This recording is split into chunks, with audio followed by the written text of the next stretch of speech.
Episode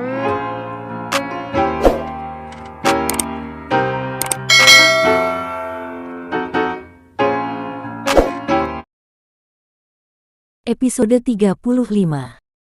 Pernikahan adalah sesuatu yang diharuskan untuk setiap orang. Dan pelaminan adalah tempat berlabuhnya hati sepasang manusia yang saling mencintai. Di saat menjelang hari bahagia itu, semua orang akan merasakan hal yang sama. Rasa bahagia dengan hati yang berbunga-bunga. Namun tidak untuk Shelina apalagi Alfa, yang menganggap pernikahan mereka hanyalah sebuah keputusan yang salah. Keputusan yang akan membawa derita. Di tengah malam yang begitu larut, Shelina memilih untuk keluar di saat semua orang sudah terlelap. Dia melangkahkan kakinya di taman rumah besar itu, sambil menatap bulan yang bersinar di atas sana. Rindu akan kedua orang tuanya yang tidak pernah dia kenali raut wajah mereka, seketika mendatangkan kesedihan yang membuat dadanya terasa begitu sesak. Kristal bening yang selalu menghiasi wajah cantiknya, kini kembali meluncur di saat hatinya mulai berkata-kata. Apa hanya aku yang bernasib seperti ini? Hidup tanpa ada sandaran, dan tanpa ada tempat menggantungkan sebuah harapan. Tapi apapun yang terjadi, aku harus bisa melalui semua ini. Karena hidupku tidak berhenti sampai di sini. Shelina yang begitu rapuh dengan penderitaan yang datang silih berganti, berusaha untuk menjalani hidupnya yang tidak pernah terlepas dari masalah. Ingin sekali dia mengadu apa yang sedang dia rasakan. Namun tidak ada tempat untuk dia mencurahkan segala isi hatinya yang begitu memilukan. Dengan raut wajah penuh beban, Alfa melajukan mobilnya menuju rumah setelah bekerja sampai larut malam. Dia yang begitu bersemangat dalam bekerja, semakin betah berada di kantornya daripada di rumahnya sendiri. Keberadaan Shelina bagaikan sebuah kutukan baginya. Dia tidak pernah berpikir tentang kesempurnaan Shelina sebagai seorang wanita. Yang ada di dalam dirinya hanyalah kebencian yang sudah menutupi mata hatinya. Non, apa yang Non lakukan di luar di tengah malam seperti ini? Tanya salah seorang satpam yang bertugas malam menjaga keamanan rumah Faris. Aku hanya mencari angin segar, Pak, jawab Shelina sambil buru-buru menghapus air mata yang sudah menetes membasahi wajah cantiknya. Tapi jangan terlalu larut ya Non. Nanti Non bisa sakit berada di luar di tengah malam seperti ini, ujar satpam yang bernama Pak Maman. Pak Maman jaganya sampai pagi, tanya Shelly. Iya Non. Dalam 1 minggu ini, saya bertugas jaga malam sampai pagi, jelas Pak Maman sambil tersenyum menatap Shelina. Oh gitu ya Pak, suara Shelina yang terdengar sedikit parau karena pengaruh menangis sejak tadi. Mendengar suara Shelina juga melihat wajahnya yang terlihat begitu sembab, membuat Pak Maman sedikit kebingungan. Karena Pak Maman yang hanya bertugas di luar rumah setiap harinya, tidak pernah tahu apa yang sedang terjadi di dalam rumah. Dan walaupun dia tahu, dia tidak berani untuk mencampuri urusan keluarga terpandang itu. Namun karena merasa sedikit khawatir dengan keadaan Shelina, Pak Maman pun akhirnya memilih untuk bertanya. Apa Non baik-baik saja? Tanya Pak Maman penuh perhatian. Aku baik-baik saja kok Pak. Aku hanya merasa rindu dengan kedua orang tuaku, jawab Shelina tanpa menyadari kalau ada sepasang mata yang sedang memperhatikannya. Memangnya orang tua Non ada di mana? Tanya Pak Maman. Sudah meninggal semenjak aku masih bayi Pak, jawab Shelina dengan senyum ramah. Astagfirullah Non. Maaf ya Bapak sudah lancang menanyakan semua itu, ujar Pak Maman. Dan tiba-tiba ada suara yang langsung mengagetkan mereka berdua. Pak Maman, apa Anda ditugaskan untuk mengobrol dengan dia? Suara Alfa yang membuat Pak Maman juga Shelina langsung menatap ke arahnya dengan tatapan kaget. Maaf, saya hanya menemani Non Shelina sebentar, jawab Pak Maman dan langsung bergegas pergi. Tanpa memperdulikan Shelina yang sedang menatapnya, Alfa langsung melangkah menuju rumah. Tapi dengan segera Shelina berdiri dan melangkah mengikutinya sambil bersuara. "Tunggu, aku mau bicara," ujar Shelina, namun Alfa terus melangkah sambil menjawab. "Saya tidak punya waktu," jawab Alfa tanpa berbalik menatap Shelina. "Tapi kita perlu bicara. Aku tidak mau kamu selalu berpikir buruk terhadapku," Shelina berkata-kata sambil meraih lengan Alfa. "Lepaskah? Kamu jangan lancang untuk menyentuh saya. Kamu bukan siapa-siapanya saya," teriak Alfa yang membuat Shelina langsung kaget. "Tidak ada yang perlu kita bicarakan. Semua akan tetap terjadi seperti yang kamu inginkan." Suara Alfa yang terdengar begitu datar sama seperti sikapnya. "Sebenarnya apa salah aku? Mengapa sampai kamu begitu membenciku?" tanya Shelina dengan mata yang sudah mulai berkaca-kaca. "Kamu mau tahu apa kesalahanmu? Kamu salah karena sudah masuk ke dalam keluarga saya dengan tujuan yang buruk," jawaban Alfa yang membuat Shelina semakin bingung. "Apa maksud kamu berkata seperti itu? Tujuan buruk apa yang kamu ketahui? Aku tidak ada tujuan apa-apa berada di dalam keluarga ini. Aku hanya ingin mendapatkan hak aku," Shelina berkata-kata dengan suara yang bergetar karena menahan tangisnya. "Hak kamu? Hak apa yang ingin kamu dapatkan? Harta. Itu kan hak yang ingin kamu dapatkan?" Pertanyaan Alfa yang begitu menyakitkan hati Shelina. "Jangan berlaga lugu di depan saya. Saya bukan orang yang mudah untuk dibodohi. Saya tahu betul siapa wanita yang bersama saya malam itu. Dan wanita itu bukanlah kamu," kata-kata Alfa yang membuat Shelina seketika terdiam dengan tampang kebingungan. Shelina yang seketika mematung di tempat, mencoba untuk memikirkan apa yang dikatakan oleh Alfa barusan. Dia benar-benar bingung mendengar Alfa mengatakan semua itu. Karena setahu dia, di malam itu tidak ada cahaya sama sekali di dalam kamar itu, untuk mereka bisa saling melihat satu sama lain. Apa mungkin dia juga bersama Ratu di malam itu?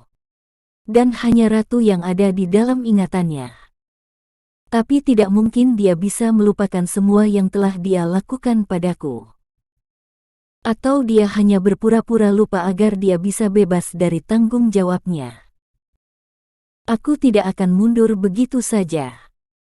Harga diriku adalah hal yang sangat penting, yang harus dia pertanggungjawabkan. Shelina berkata-kata sambil menatap ke arah Alfa yang memasuki rumah. "Sudah." Dengan raut wajah penuh kekesalan, Alfa melangkah menuju lantai atas sambil memikirkan kata-kata Shelina. Dia tetap pada keyakinannya, kalau Shelina hanyalah wanita pembohong yang masuk dalam keluarganya dengan tujuan yang buruk. Sambil menaiki tangga, Alfa pun berkata-kata di dalam hatinya. "Hak kamu akan kamu dapatkan setelah kita sudah menikah nanti. Aku akan memberikan hak kamu sebagai istri yang tidak diinginkan. Jangan berpikir untuk mau membodohiku. Aku ingat betul aroma parfum wanita yang bersamaku malam itu. Dan aroma parfum itu tidak ada pada tubuhmu." Episode 36. Kebahagiaan adalah sesuatu yang mustahil untuk didapatkan Shelina.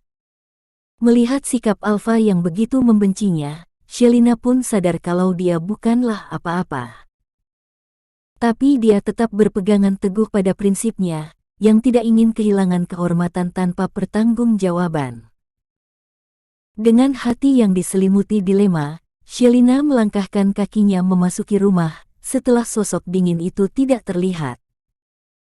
Shelina berlalu menuju kamar yang dia tempati tanpa menyadari tatapan Alfa dari balik pintu kamarnya. Setelah pembicaraan sesat tadi antara dia dan Shelina, timbul kebingungan di dalam hati Alfa akan keyakinannya sendiri. Dia menjadi sedikit ragu dengan apa yang dia pikirkan tentang Shelina. Dengan wajah tanpa ekspresi, Alfa menyandarkan tubuhnya di pintu kamarnya sambil bertanya-tanya di dalam hati. Apa mungkin dia wanita itu?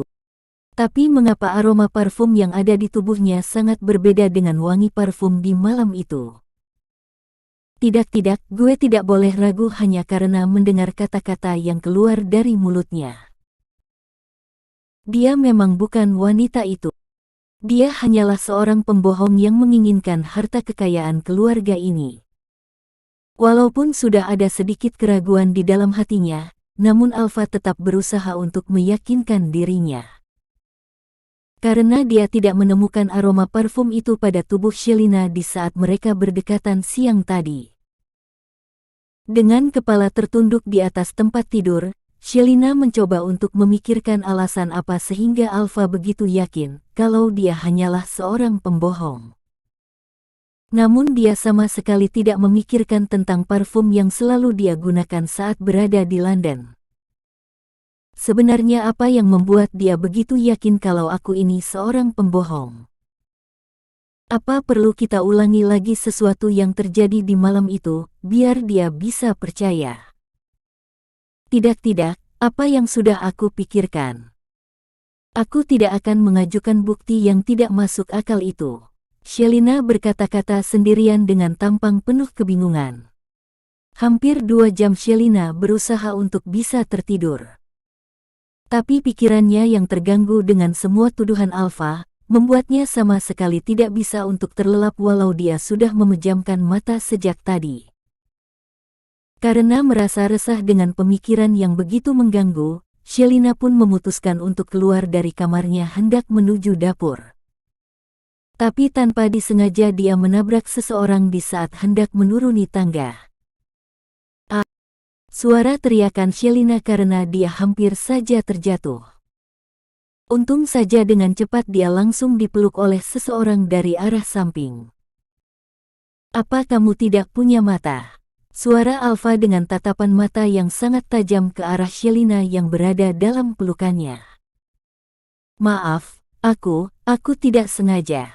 Jawab Shelina yang masih memeluk erat tubuh Alfa dengan begitu gugupnya. Awas San, jangan kamu cari-cari alasan untuk bisa dekat-dekat dengan saya. Seru Alfa sambil mendorong Shelina untuk menjauh. Siapa juga yang cari-cari alasan? Sembarangan saja kalau ngomong. Gerutu Shelina di dalam hatinya sambil menatap Alfa yang sudah pergi menuju kamarnya. Sampainya di dalam kamar, Alfa langsung membanting pintu dan melangkah menuju tempat tidurnya dengan tampang penuh kekesalan. Dia yang tidak suka berdekatan dengan wanita, merasa sangat marah karena dipeluk Shelina wanita yang begitu dia benci. Buat apa juga tadi saya menolongnya? Semestinya saya biarkan saja dia jatuh. Biar pernikahannya gagal. Alfa berkata-kata sendirian di dalam kamarnya. Sedangkan Shelina yang sudah menuruni tangga menuju dapur, tidak kalah kesal dengan kata-kata Alfa barusan. Yang mengatakan kalau dia hanya mencari alasan untuk bisa mendekatinya. Dasar sombong. Dia pikir aku suka dipeluk sama laki-laki mesum seperti dia. Mengingat malam itu saja aku tidak sanggup. Shelina berkata-kata dengan kening yang berkerut menahan kekesalannya. Non, apa non baik-baik saja? Tanya Bituti yang mengagetkan Shelina. Aku baik-baik saja Kobi. Jawab Shelina sedikit gugup.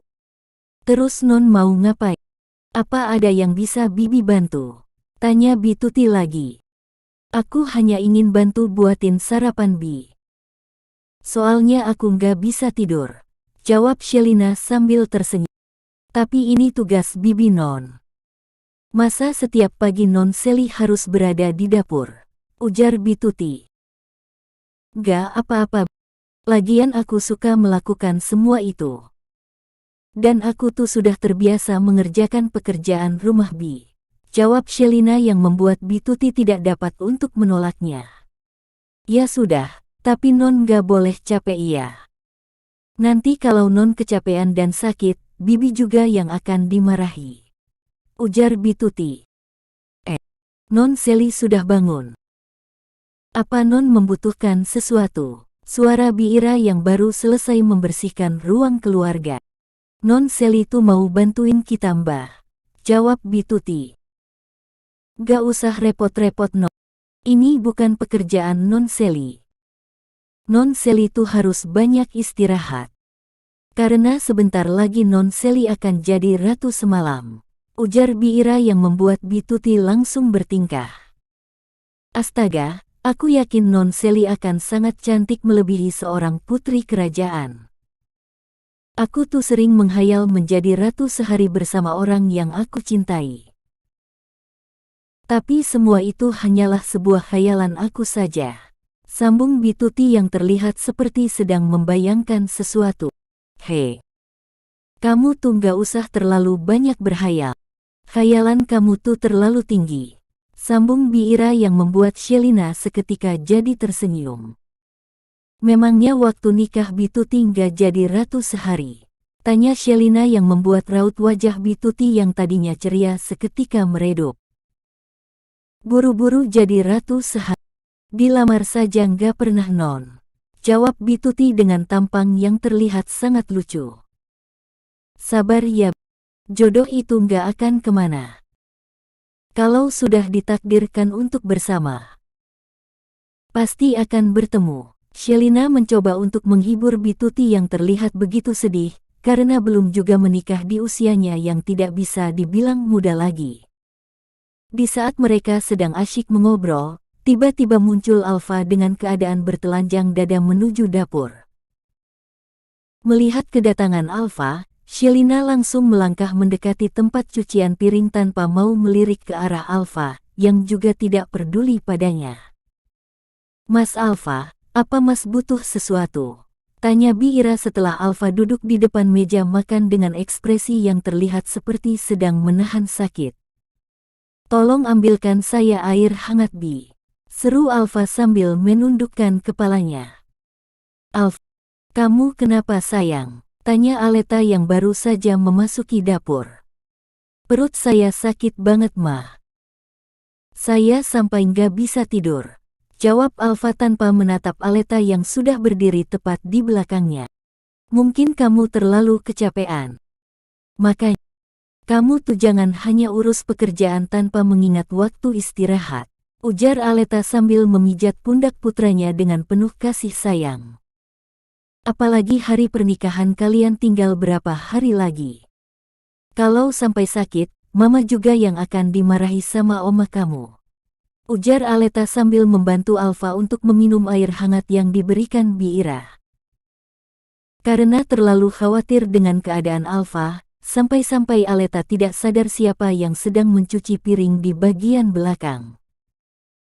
Sedangkan Shelina yang sesekali melirik ke arah mereka seketika terharu melihat perhatian, juga kasih sayang seorang ibu terhadap anaknya. Karena dia sendiri tidak pernah merasakan akan hal itu. Bersama